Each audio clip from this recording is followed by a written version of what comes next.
ഏവർക്കും പുതിയൊരു അധ്യായത്തിലേക്ക് ഹാർദവമായ സ്വാഗതം. ഈ അധ്യായത്തിൽ നമ്മൾ വിശകലനം ചെയ്യുന്നത് രേവതി നക്ഷത്രത്തിൻ്റെ 2025 ആണ്ട് ജനുവരി ഫെബ്രുവരി മാസങ്ങളിലെ ഗുണദോഷ ഫലങ്ങളാണ്.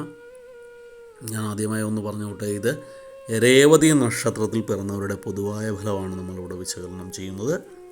നിങ്ങൾക്ക് ഓരോരുത്തർക്കും വ്യക്തിഗത ബലം ലഭിക്കുന്നതിനായിട്ട് നിങ്ങളുടെ ജാതകം ഒരു ഉത്തമനായ ജ്യോതിഷിയെ കാണിച്ച് രാശി ചിന്തനം നടത്തി മുന്നോട്ട് പോകുന്നതാണ് എന്തുകൊണ്ടെന്നുള്ളത്. പൊതുവായ ഫലത്തിലേക്ക് വരാം. ഈ രേവതി നക്ഷത്രക്കാർക്ക് 2025 ആണ്ട് വളരെ ശോഭനമായിട്ടാണ് കാണുന്നത്. ഗുണകരമായ ഒത്തിരി കാര്യങ്ങൾ നിങ്ങളുടെ ജീവിതത്തിൽ ഉണ്ടാകുന്നൊരു സമയമാണ്. ഇതിലെടുത്ത് പറയാനായിട്ട് ജനുവരി ഫെബ്രുവരി മാസങ്ങളിൽ നിങ്ങൾക്ക് സാമ്പത്തികമായിട്ടുണ്ടായിരുന്ന ബുദ്ധിമുട്ടുകളൊക്കെ ഒരു പരിധിവരെ മാറിക്കിട്ടുന്നതാണ്. നിങ്ങൾക്ക് വ്യവഹാരങ്ങളിലൊക്കെ അനുകൂലമായിട്ട് വിധി പ്രതീക്ഷിക്കാവുന്ന ഒരു സമയമാണ്. നിങ്ങളുടെ വരവും ചിലവും ഒക്കെ തുല്യമായിരിക്കും. പ്രതീക്ഷിച്ചിരുന്ന മിക്ക കാര്യങ്ങളും നിങ്ങൾക്ക് സഫലമായി മാറുന്നൊരു സമയമാണ് 2025 ജനുവരി മാസം. ചില അപകടങ്ങളിൽ നിന്നൊക്കെ നിങ്ങൾ അത്ഭുതകരമായിട്ട് രക്ഷപ്പെടാനുള്ള സാധ്യതയുണ്ട്. നിങ്ങൾ ടൂ വീലറൊക്കെ ഉപയോഗിക്കുമ്പോൾ നന്നായിട്ട് ശ്രദ്ധിക്കേണ്ടതാണ്. വാഹനവുമായിട്ട് ബന്ധപ്പെട്ട ചെറിയ ചെറിയ അപകടങ്ങളൊക്കെ ഉണ്ടാകാനുള്ള സാധ്യതയുണ്ട്. പൊതുവേ ഏത് അപകടത്തിൽ നിന്ന് നിങ്ങൾ അത്ഭുതകരമായിട്ട് രക്ഷപ്പെടും.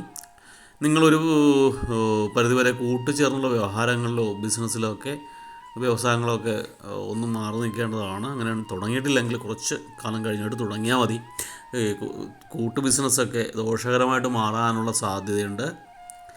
നിങ്ങൾ വഞ്ചിക്കപ്പെടാനുള്ള സാധ്യതയുള്ളതുകൊണ്ട് എല്ലാ കാര്യങ്ങളിലും ശ്രദ്ധ ഉണ്ടാവേണം. നിങ്ങൾ വെട്ടിത്തുറന്നുള്ള അഭിപ്രായ പ്രകടനങ്ങൾ കഴിയാവുന്ന ഒഴിവാക്കേണ്ടതാണ്.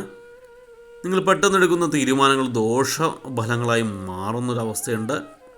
നിങ്ങൾക്ക് ഉദരസംബന്ധമായിട്ട് ചില്ലറ രോഗങ്ങളൊക്കെ ഉണ്ടാകാനുള്ള സാധ്യതയുണ്ട്. പുറത്തുനിന്ന് ഭക്ഷണം കഴിക്കുക, നോൺ വെജ് ഭക്ഷണങ്ങൾ കഴിക്കുക, ജങ്ക് ഫുഡ് കഴിക്കുക, പാക്കറ്റ് ഫുഡ് കഴിക്കുക, അതൊക്കെ ഒഴിവാക്കേണ്ടത് കഴിയാവുന്നതും വീട്ടിലെ ഭക്ഷണം തന്നെ വെജിറ്റേറിയൻ ഫുഡ് കഴിക്കുന്നതായിരിക്കും ഗുണകരം.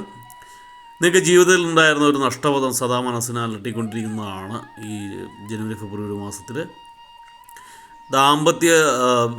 ദമ്പതി ഭാവത്തിൽ ദാമ്പത്യ ജീവിതത്തിലൊക്കെ പൊരുത്തക്കേട് ഉണ്ടാകാനുള്ള സാധ്യത കൂടുതലായിട്ട് കാണുന്നുണ്ട്. നിങ്ങളുടെ അടുത്ത് സ്നേഹം നടിച്ച് അടുത്ത് കൂടുന്നവരെ ശ്രദ്ധിക്കേണ്ട ഒരു സമയമാണ് ജനുവരി ഫെബ്രുവരി മാസം. എല്ലാവരും ഗുണകരമായ കാര്യങ്ങൾ കാണണമെന്നില്ല നിങ്ങളുടെ അടുത്ത് വരുന്നത്. പുതിയ ബന്ധങ്ങളിലൂടെ പലവിധ നേട്ടങ്ങളും നിങ്ങൾക്ക് ഉണ്ടാകുന്ന സമയമാണ്. പുതിയ സുഹൃത്ബന്ധമായിക്കോട്ടെ ബിസിനസ്സിലായിക്കോട്ടെ ഇഷ്ടംപോലെ ഗുണഫലങ്ങൾ നിങ്ങൾക്കുണ്ടാവും. നിങ്ങളുടെ പ്രവർത്തന മേഖല പുഷ്ടിപ്പെടുക തന്നെ ചെയ്യും. എല്ലാ മേഖലയിൽ നിന്നും പ്രതീക്ഷയിൽ കവിഞ്ഞ സഹായം ഉണ്ടാകുന്നൊരു സമയമാണ് 2025 ജനുവരി ഫെബ്രുവരി മാസം. നിങ്ങൾക്ക് ക്രയവിക്രയങ്ങളിലൊക്കെ വിജയം പ്രതീക്ഷ ഉണ്ടാകുന്ന സമയമാണ്. വിജയം കാണാൻ പറ്റുന്ന സമയമാണ്. നിങ്ങൾക്ക് വരവിനേക്കാൾ കൂടുതൽ ചിലവുണ്ടായിരിക്കും. അതുകൊണ്ട് മിച്ചം വെക്കൽ അല്പം കുറവായിരിക്കും. യാത്രാവേളകൾ നിങ്ങൾ പ്രാർത്ഥന കൈവിടാതെ സൂക്ഷിക്കേണ്ടതാണ്. നിങ്ങൾക്ക് ആത്മവിശ്വാസമൊക്കെ വർദ്ധിക്കുമെങ്കിൽ സാമ്പത്തിക ഇടപാടുകളെല്ലാം കരുതലോടെ വേണം ചെയ്യാനായിട്ട്. അല്ല എങ്കിൽ നിങ്ങൾക്ക് ദോഷഫലം ചെയ്യും. നിങ്ങൾ കടത്തിലേക്ക് കൂപ്പുകുത്തുന്നതാണ്. അപ്പോൾ സാമ്പത്തികമായിട്ട് ബന്ധപ്പെട്ട എല്ലാ കാര്യങ്ങളും വളരെ ശ്രദ്ധയോടെ മാത്രം ചെയ്യുക. പൊതുവെ കാലം അനുകൂലമാണെങ്കിലും ചെറിയ ചെറിയ ദോഷഫലങ്ങൾ ഒഴിച്ചാൽ ഗുണകരമായ സമയം തന്നെയാണ്.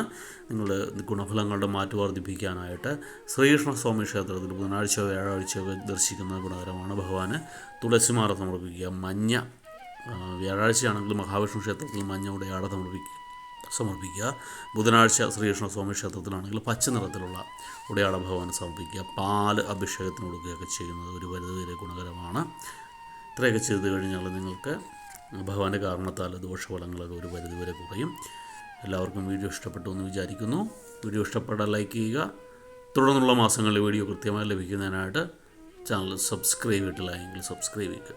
ഒരിക്കൽ കൂടി നന്ദി പറഞ്ഞുകൊണ്ട് നിർത്തുന്നു. നന്ദി, നമസ്കാരം.